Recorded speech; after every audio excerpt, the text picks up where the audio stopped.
Great, wonderful. Welcome everyone to this week's segment of our Stopping the Violence in America. We have another great guest coming on, and it's been an incredible year of wonderful people coming on to share their hopes and strengths, the ways they have been contributing to stopping the violence. Originally, the Stopping the Violence this segment started with dealing with guns, but we realized that guns are in their own right a problem, but the biggest problem is that the people who pick up the guns and why and what are the root causes of people picking up an inanimate object called a gun and harming their fellow brother, sister, their fellow man.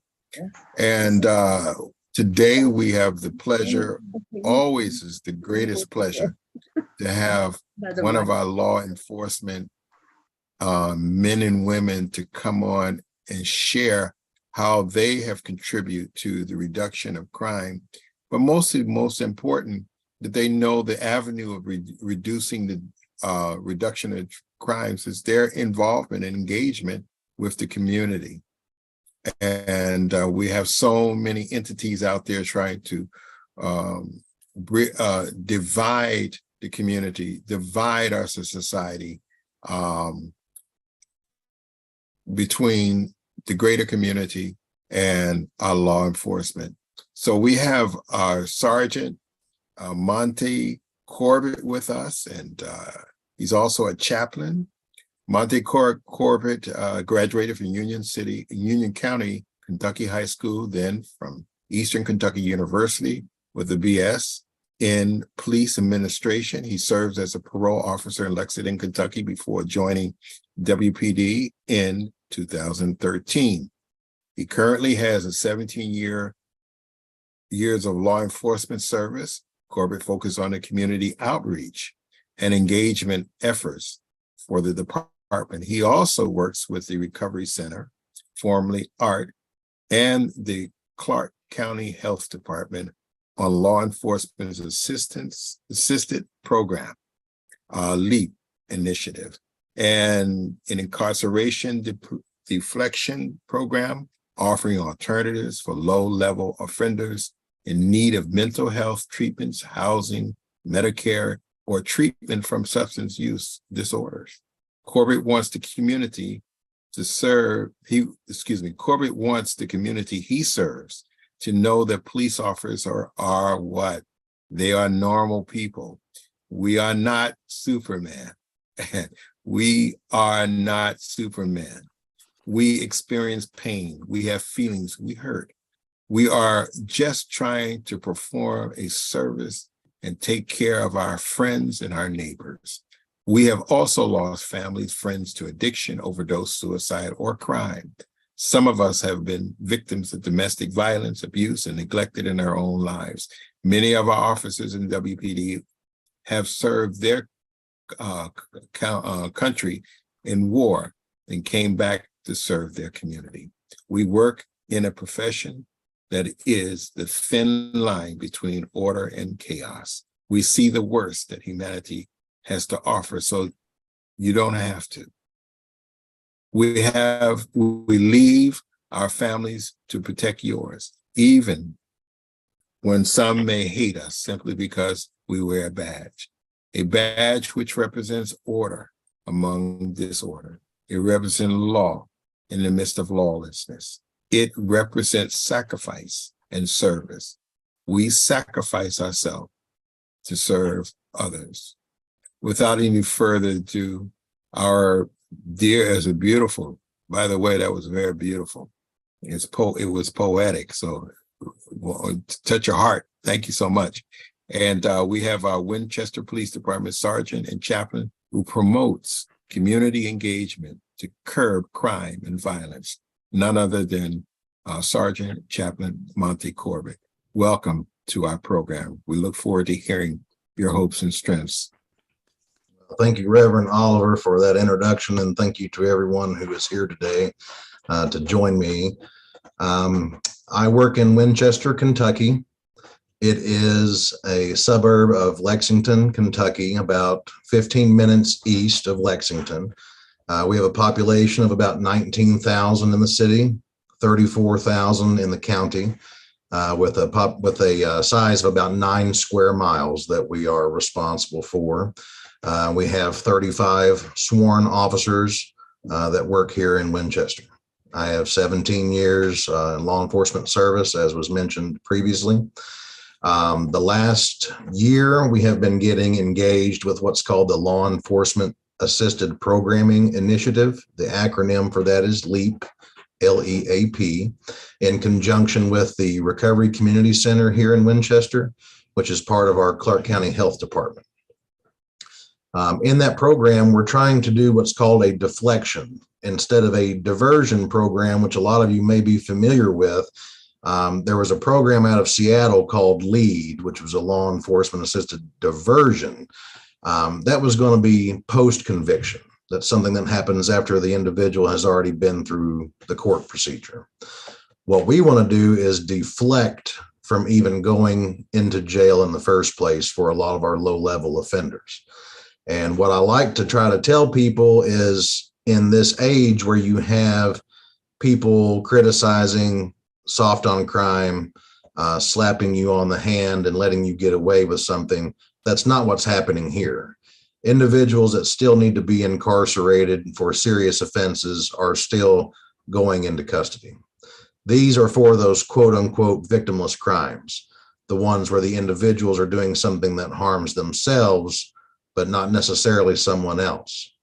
Our county attorney and our local judges got on board with this program very early on, and they set out 11 different charges that would be eligible for inclusion into this deflection program.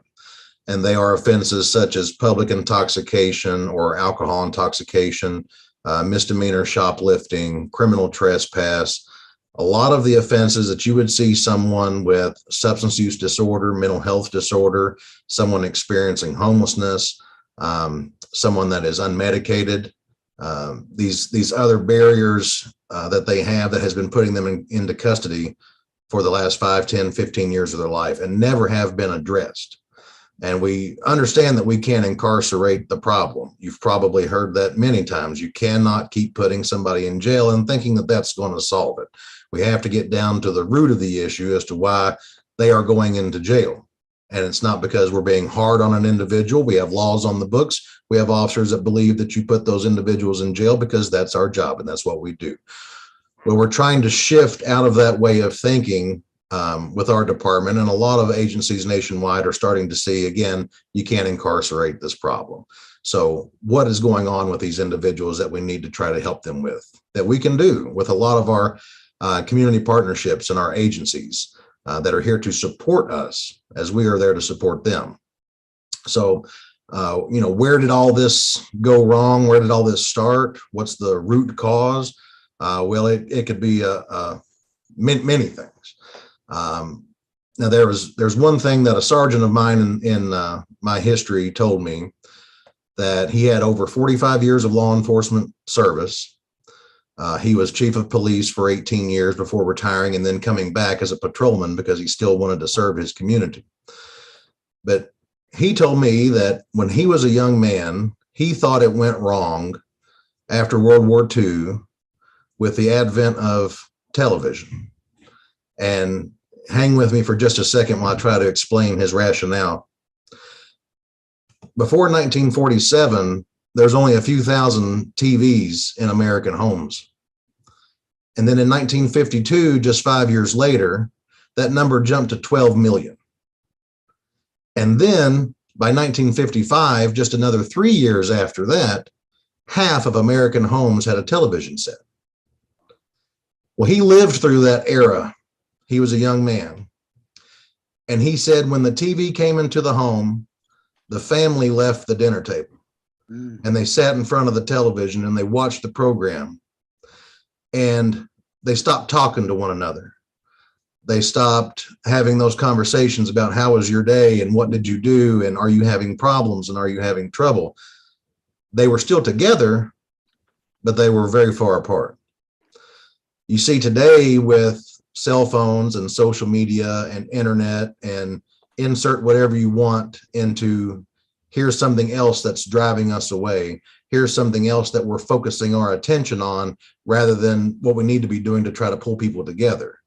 A lot of these inventions and initiatives were really good ideas, I'm sure, in theory, that we're going to bring people together. But what has social media, for the most part, done to individuals? Well, it's pushed people apart. It's made us bring more hatred into it. You see kids in high school that are on Snapchat and Instagram, and they have body dysphoria issues, and they're committing suicide, and they don't know how to love one another. It has reduced the community feel, and it has put us into these individualized bubbles where instead of talking to our neighbor, we don't even know who our neighbors are anymore for the most part. We spend more time looking out the blinds at the neighbors than we do going across the street and talking to them. And this world, as you know, is full of division. It's full of power struggles. It's full of political peer pressure and differences between those who have and those who do not. Where do we fix the issue? Well, the best way that I can fix it for me is locally, because that's where I am. And we try to go out to where the people are. You know, where do you meet the people? Where they are. You don't try to get them to come to you, you go to them. So what can I do? Well, locally, through this program, we're trying to keep these low-level offenders out of jail. We're trying to get them education. We're trying to get them skills and trades and employment. We're trying to help them with their financial literacy. A lot of them don't even know how to have a checking account or what a bank account is, a savings account. Try to help them with housing, with transportation, with their medical needs, their mental health needs. The majority of the individuals that we are facing these days that are committing crimes have an undiagnosed mental health disorder that is unmedicated and untreated. They have food insecurity. They can't afford prescriptions. All these barriers placed in somebody's way, how could you expect them to do any better when you say, well, I'll put them in jail and then they'll be better tomorrow? Well, you didn't address anything that they needed to try to help them along other than just putting them in jail, which is actually making them go backwards. It's not putting them forward. You know, number one, there's three things that I would like to do locally with this program and with just law enforcement in general. That is number one, the new approaches to recidivism. How do we keep people from reoffending? Because if we take this person that's breaking into your shed because they're homeless or they have a mental health disorder, if we take that person and put them in jail, they're going to do the same thing the next night. But if we take that person and we find out what's going on with you, you're unhoused, you don't have food, you're trying to get out of the weather, well, that's not a crime. You're having to resort to criminality because you have other needs that are unmet. So can we find you a place to stay? Can we give you some food? Can we help you set up with a doctor? Can we help you find you a job? Can we get you a suit to wear? Can we help you get your ID and your birth certificate so that you can start applying for jobs? All these things that people don't think about that these individuals need, we're kind of plugging that gap with these social referral programs and with the Recovery Community Center. Number two would be that we have to set clear goals and objectives, not just the police department, but the community and the workforce, and even in your own homes and your own families.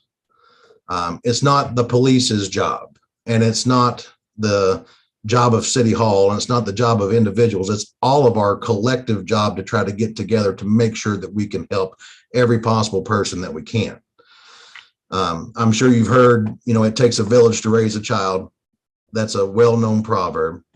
But the Global Citizen actually took that a step further, and they said that the child who is not embraced by their village will burn it down just to feel its warmth. If we don't have these children out here that are actually getting help from us, and they're just, you know, raising in this culture, in this community that feels like we don't care about them, that we're not stepping in to try to help them, then how are they going to have a different mindset going forward than that of their fathers and their grandfathers? So we've got to get into these communities. We've got to try to tell them that, hey, we're not the enemy here. We're not the bad guy. We're trying to help. We're trying to offer you assistance. And it has nothing to do with race. It has nothing to do with gender. It has everything to do with misconceptions, ignorance, perceptions, animus against either certain individuals or people who wear badges like me. I know that Martin Luther King is often quoted, but he says that darkness can't drive out darkness, right? And hate cannot drive out hate. Only love can do that. We have to love one another. We have to love our neighbors, all of them, regardless of race or gender. And we cannot be weary in well-doing. Galatians 6:9 tells us that. We have to continue doing well for those around us. That's what we're trying to do. But the community engagement, the biggest problem with that is apathy. That's been the biggest threat to us trying to do well, is that people are just so apathetic. It's not my job, it's your job or someone else's. So the buck keeps getting passed. And then we're kind of a one-stop shop. Everyone comes to the police department and says, well, what are you going to do about it? So after so long, we said, okay, we will do something about it. We will try to do something to help this community. And so partnering with Recovery Community Center has really been a blessing for us. We're the first agency in the state of Kentucky that is going with this deflection program and trying to see that it kind of spreads throughout the state. Our Kentucky League of Cities and our Kentucky Association of Counties in Frankfort had a representative come down the other day that I met with. He's going to take this initiative back to them to talk to all the judge executives in all 120 counties to try to get this deflection program something in every county, to try to work with the community partners and the resource agencies, the school systems, so that everybody can partner together to have something like what we're doing throughout the entire state. And I'm hoping that through that, we can get these people out of jail and back on track to do better and to stay out of jail, to benefit their families. Too many one-parent households, too many no-parent households, too many grandparents raising grandchildren, too many great-grandparents raising their great-grandchildren. You've got, a rock in the hand of a carpenter or a builder is a good thing. You can put a rock in the hand of Cain and look what happened. So it doesn't matter the tool that's being used. It's all a matter of the person that's holding that tool. Oh. So what tools are we going to give these individuals to stay out of jail? Are we going to keep just locking them up and letting them keep doing what they've always done, which is the definition of insanity, right? Or are we going to give them these tools to try to make them better? And if we're the only ones that end up doing it in the state, I'll still be very proud of all those ones that we've saved along the way. We have over an 80% success rate in the last year, our pilot year, of individuals who have followed through with their case management plans after going through this program. And that is huge. Anytime you're dealing with an addicted population, a lot of these individuals have co-occurring disorders, mental health, and SUD, and they are coming out of it with success. And they are in homes now. They are paying their taxes now. They're staying out of trouble. They've got their children back. They are working a job. It's just very great to see, and I'm glad that we can be a small part of that. So that's it. Set clear goals and objectives, community engagement, and having new approaches to recidivism. So that's my plan. I'm glad to bring that to you all today. Hope I didn't go over my time or not too under my time, but I'll be happy to answer any questions that you all have. Thank you for having me. That was well done. Thank you very much. Really succinct and well done.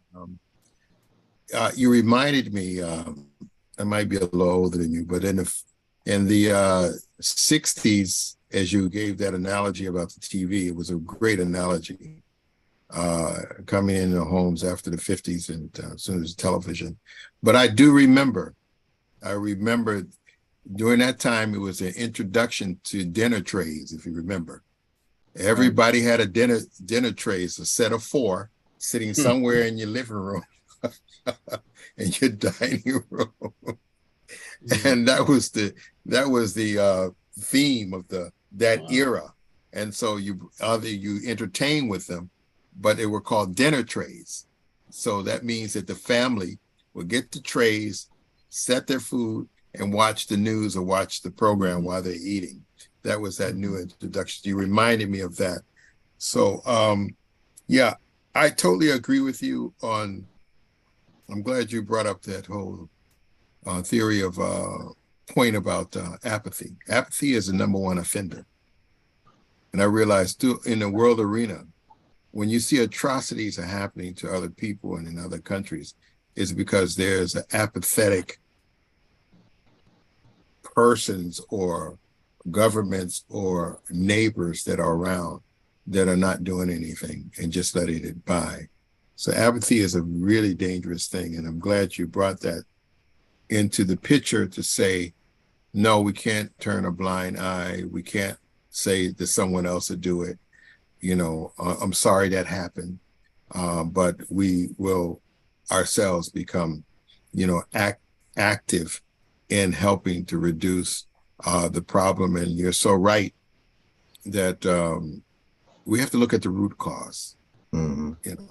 Really the root cause. There is a root cause. And when you deal with it, you and yourself have shown that you have an 80% rate of success, meaning the deflection goal was to, how do you deflect the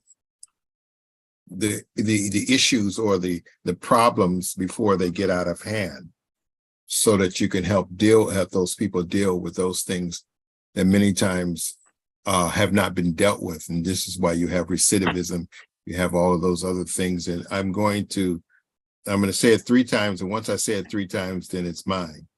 So you can't incarcerate the problem, Right. So, okay, you can incarcerate the problem, and you can incarcerate the problem. So I said it 3 times, so now it's mine.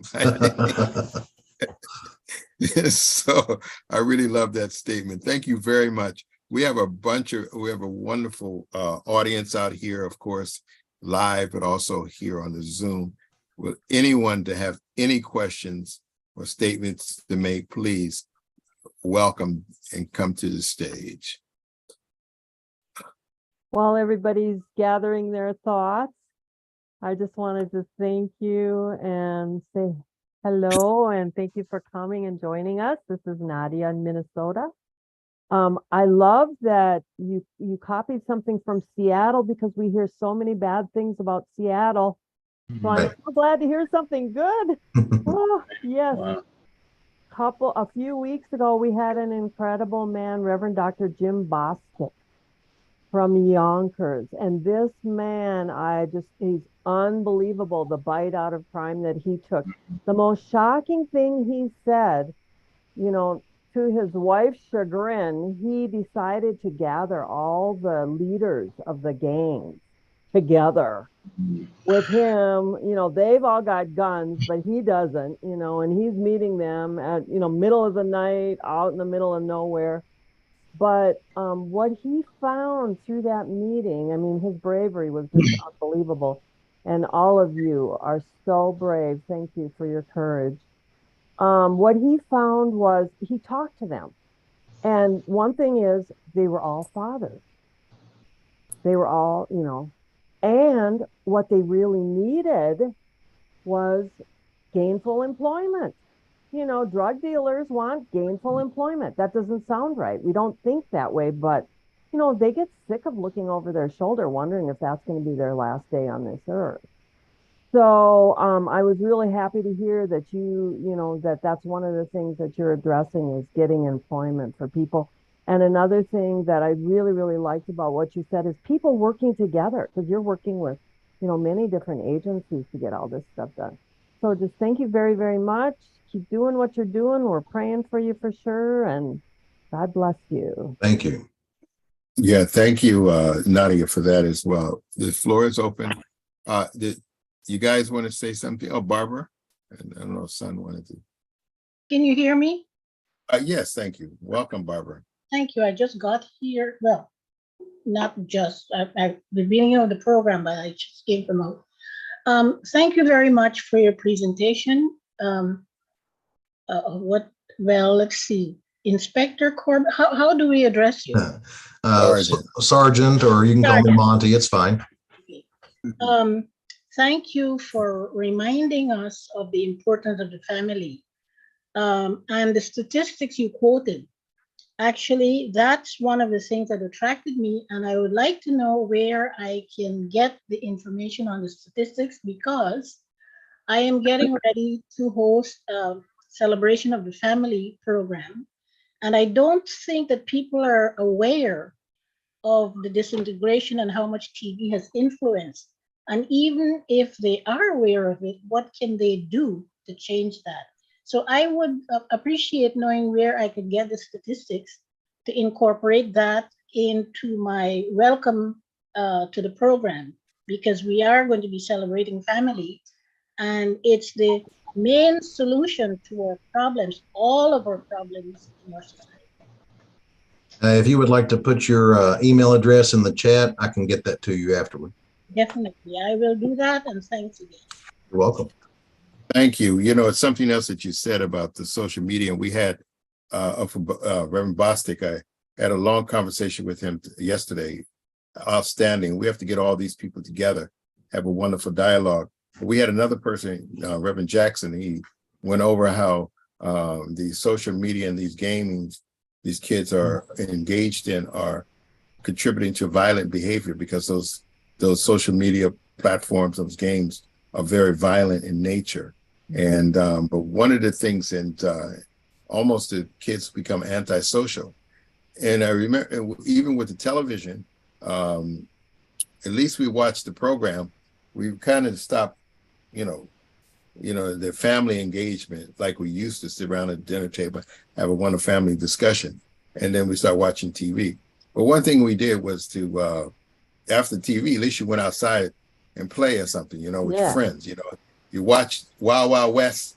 Once it's over, you go out, you play or something like that. And I like you to address this whole point that you made that I really like. You said reduce community feel. That's a very powerful statement. And that is what is happening with a lot of our young people. And also, I'm quite sure it contributes to antisocial behavior and thus leads to maybe violent behavior.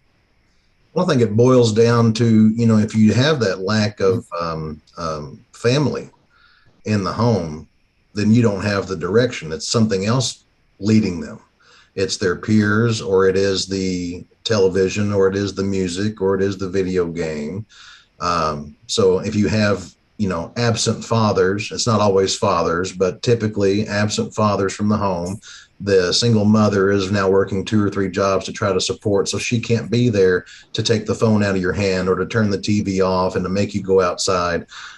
So when you don't have that, whenever I was younger, we didn't have all this stuff. And, even with my daughter now, I've already made the decision that I'm not going to give her a tablet or a phone or all this other stuff. I want her to have the childhood like I had, and to have the family involvement like I had whenever I was younger.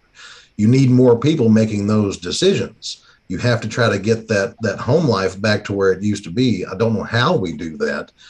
It's very difficult prospect to try to get it back. But when you don't have people in the home telling them, here's what the police's function is, here's what you do when you need help, you go to the police. You don't have that anymore. You have all these young kids who are growing up with this anti-police narrative, or they've had a bad experience with one law enforcement officer, thereby all police are bad. I try to dispel that by saying, well, you got your order wrong in McDonald's one time. You didn't quit going to McDonald's. You had a bad doctor one time, but you still go, to the hospital when you need it. We are a necessary function to the rule of law and to government. And we truly want what's best for our citizens, because our families are our citizens. The things that we do out here, we would want an officer in another agency in another state taking care of our friends, neighbors, and family the same way that we want to be taken care of. So we truly are not at odds with one another, and we've got to get that message out into our community and try to get that involvement together to where we can go into these neighborhoods that have long been oppressed, distressed, neighborhoods that haven't had law enforcement show up for a long time because of that animus, to get back in there and start building again. Yes, that's true. Thank you very much. That's a great statement. Jess, we have, I don't know whose hand was up first, Reverend Franklin or Dr. Jenkins, but let's let Dr. Franklin or Reverend Franklin, please join us. You're muted. You're muted. Oh, I'm totally cool with my wonderful brother, the dynamite, the Dr. Michael Super Handsome Jenkins. If he wants to say something, I'm totally cool with it. I'm good either way. After you, Doctor. Okay, all right. Well, you know, I tell you, Sergeant Corbett, thank you so much. I really appreciate everything that you just got finished sharing with us. And I'm just, it's a whole lot of things I can say in response to a lot of points that you presented to us today. And because, see, I had heard this before because I listened to, you know, some of the talk show, like Laura Ingraham or something like that. And she said that she had a son, you know, who's like in the 9th grade, and she refused to give him a cell phone, you know, based on some of the things in which you touched on. And, you know, and sometimes I've gone to different clubs and I see a really nice looking couple and they're right next to each other. The guy's on his cell phone and his lady's on the cell phone. And I'm asking myself, hey, what's the point of hanging out, right? So, yeah, so, you know, and I like the fact that, you know, that you're asking, I mean, I think God put this in your heart, you know, Sergeant Corbett, you know, to initiate, all right, this is not the police's job. But okay, let's deal with it. And I really appreciate you taking that on because see what it does, it opens up reinventing the police, the role of the police, you know, by connecting the dots. And then there you go again, that area where we are beginning to lose the art of honest, authentic communication. And that is the substance that leads towards us developing our ability to heal one another by taking that moment to honestly communicate. And I that's what I believe that really that you guys are able to embrace, and I applaud you for that. And I would like to see that yourself and other really great guests that have appeared on this platform that has been initiated by UPF. I wonder if it's somehow, Reverend Oliver, Dr. Jenkins, if somehow you can get these, you know, really great leaders, these people who are actually making a difference in the community to come together and create a seminar, right? Right. And use that and use those real documented action steps that have been proven successful and then bring that on to a national level. And so that's something that just got, you know, that comes to me. And also Sergeant Corbett, what age do you think is appropriate for a child or a teenager to not have a cell phone or to have a cell phone? Well, in my personal opinion, I think it's up to the child because all children aren't the same. Right. I think that if you have a good parent in the home or someone that's there to lead that child, then they should make that decision.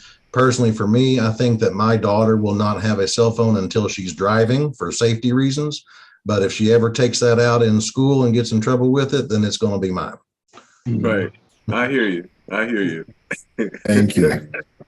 Thank you very much. Thank you. Thanks. All right. Thank you, Reverend Franklin, for those wonderful comments. And it's true that we will eventually get those wonderful people together That is always the goal. Dr. Jenkins, are you there? Yeah, thank you, Reverend Oliver. I really thank you so much for this program, and special thanks to Son and Joe Willett. I think Son, if you could come on the screen, it'd be so nice if Son and Joe could be brought on. Sergeant and Chaplain Monty Corbett, we thank God for you. This was a wonderful presentation, and we want you to know we've got 28 or 29 people on, some are in couples, and we're from 28 different states represented here, and we have all 50 states covered with our organization, but these are leaders from different parts of the country, and we're just really honored. We back the blue all the way. We want to give full confidence and support. Law enforcement is so critical to the stability of our community, so I'm grateful. So a couple questions. I'm very moved by your presentation, your heart, and you're a chaplain too, and that comes out, which is good. We do believe God is needed in every aspect of our lives. So, but when you engage with someone who's a young person and they have a very unstable background at home, you find out that their home, like you're saying, grandparents, great grandparents parenting great grandchildren, which is all over everywhere in America that's happening. How do you work with those young people? What do you do? What program does your department have, or what do you recommend that can be done? That's my first question. Second question is, I'd like to hear about your cooperation with churches or community organizations, and how do you set that up, and how can we get involved and help other community organizations get involved with your department?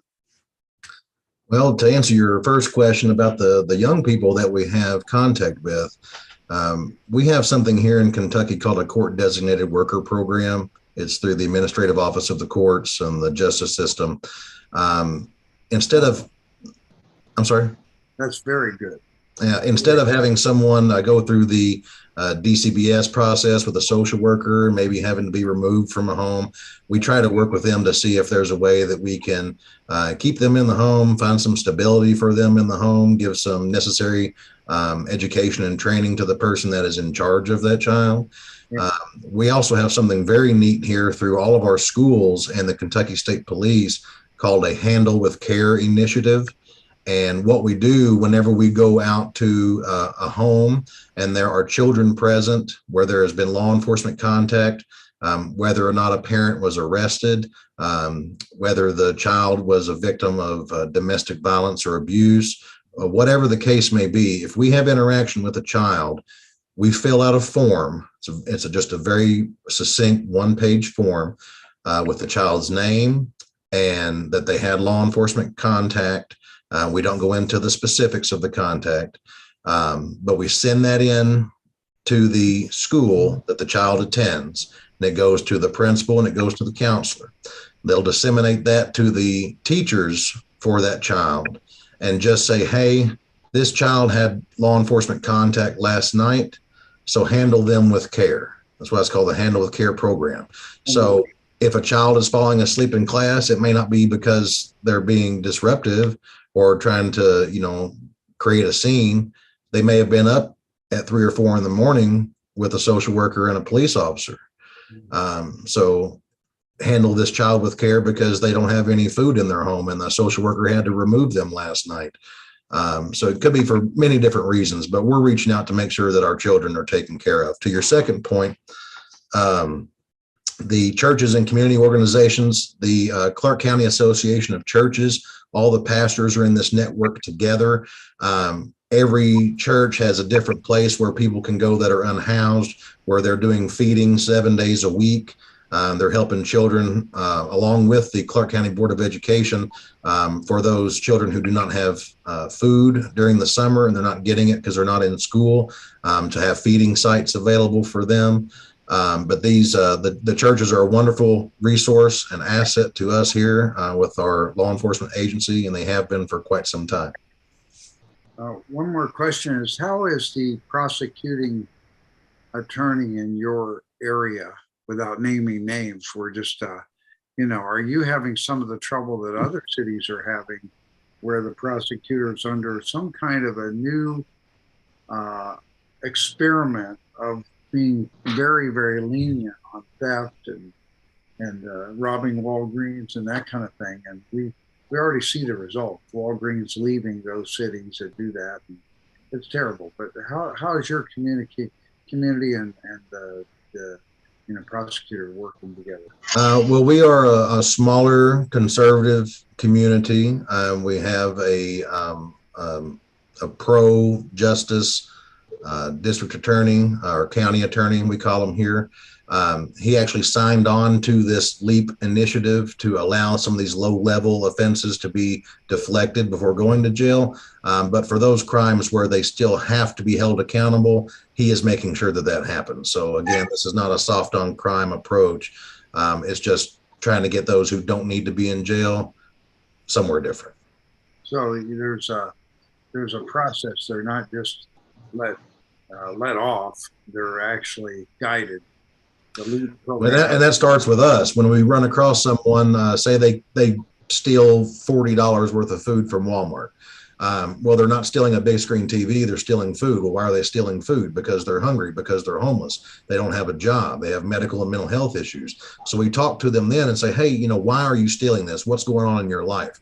Hey, if you're interested, instead of going to jail, I'll still write you a citation. You still have to go to court over this. We're not letting you go. But instead of putting you in jail, here's what you can do. We can take you to this program. You have to work a minimum of 90 days and follow their prevention plan. And they'll find out if you need medical care, if you need mental health care, if you need housing, if you need transportation, whatever it is you need, we're going to make sure you get it.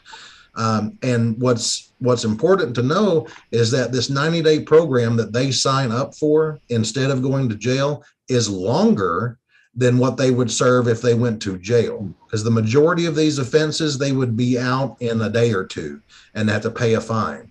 But they are opting to do 90 days of outside treatment and program skills and classes because that's what they need. They want to do better. Very good. It's an honor to meet you, and we look forward to working together. Thank you. Thank you. Son and Joe, Thank you. thank you. Thank you very much. How did you coming meet, up. Son? How did you meet Joe and Son? How did you meet Sergeant and Chaplain? Then we met him in the parking lot at the police station. That's great. Yes, And we are visiting the Winchester Police Station many times, and then one sergeant, he already did 43 days blessed. Also, Sergeant Monty, I blessed him. Oh, wonderful. Then he wants to every police officer receive blessings. Oh, that's so great. That's so Yes, great. Thank the you. police chief is very positive. Yeah, very nice. I'd like to meet him someday. This is hope for America.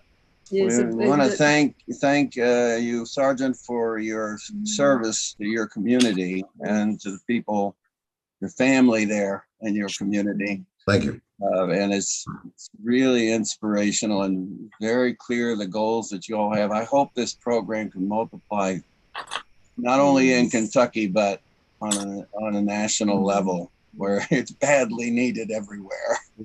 Yeah. Sergeant Monty, thank you for your hard work. You're Thank you. so Thank wonderful. you.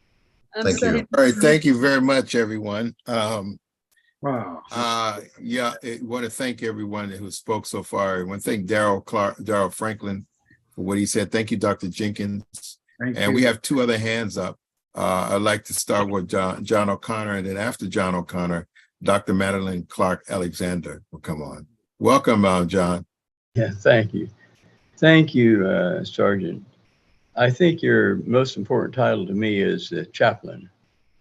We need that so desperately, and where there are chaplains, I'm sure that there's a greater sense of unity. And through all these different seminars we've had or different webinars over the last year and a half, we find out so many people only can find their life and make sense of it through faith, both professionally and also in their home. So when you talk about the TV, reminds me when we had our young children, we had a cover over the top of the TV. You actually couldn't even see the TV. So we got apprised of that early on, and they're doing fine at 28, 33, and 35 years old, but they're doing lovely. But I guess the question was how the program you have. In fact, I was thinking inviting our local sheriff, whom I know quite well, from Emporia, Kansas.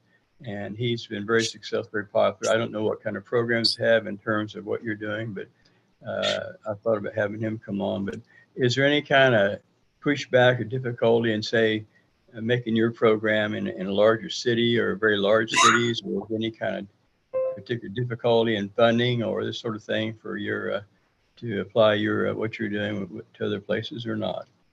If it can be a success in a smaller town like Winchester, where there's only 19,000 people, with the services and resources that we have in the community, it will only do better in larger cities. You have to have the judges and your district attorney on board, or it will not work. They have to be in agreement that they want to enter into this program, and they have to say, here's the offenses that we will select for this to work. You have to have your community organizations that says, hey, we want to be a part of this, and latch on to be that hub that you send these individuals to so that we can get them the resources that they need. Our judges had to create an entirely new docket, an entirely new court date. It put a lot of new work on them, and you wouldn't think that would be something that they would want to have done, but they did. Because they see the bigger picture and the greater goal here. And as you said about, me being a chaplain, I agree.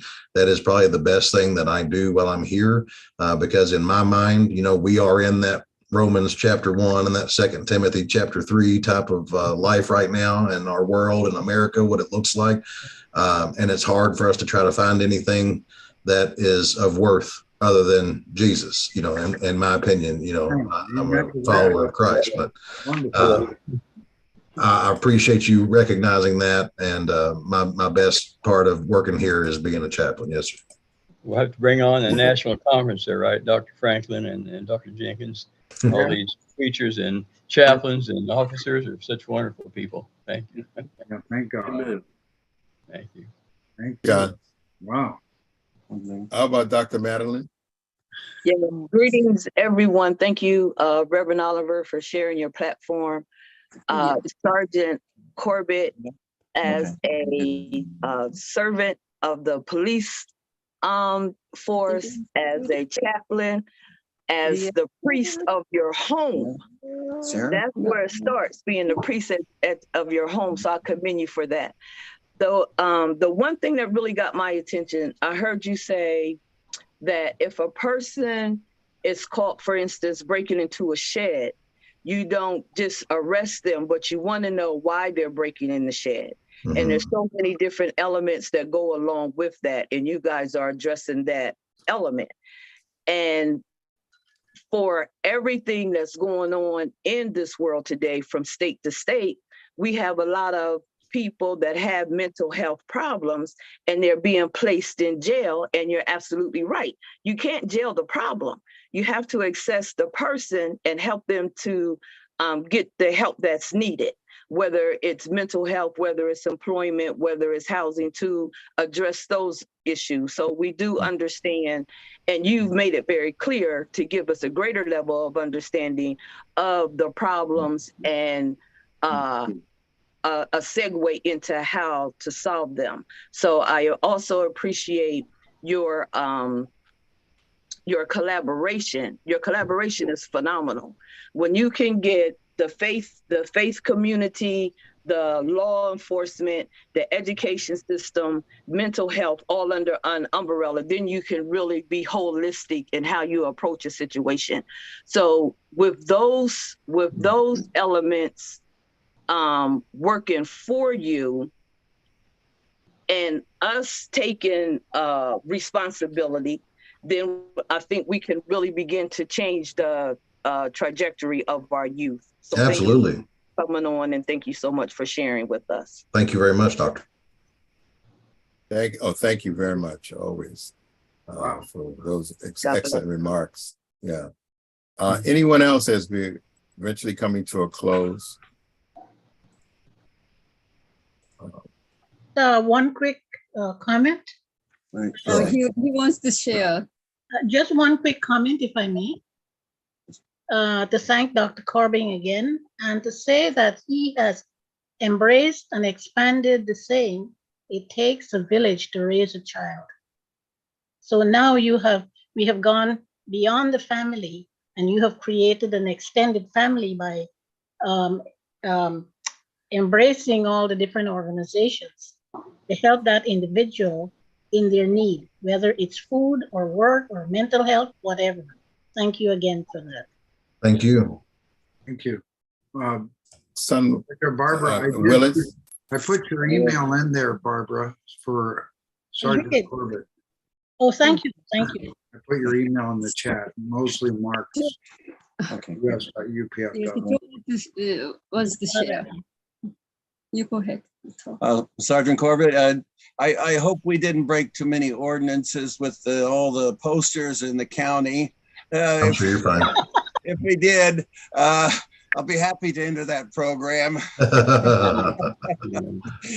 But people were so happy to see that, and they wanted it up in their stores, and most of the big stores had the posters up there. They were all very, very supportive of it.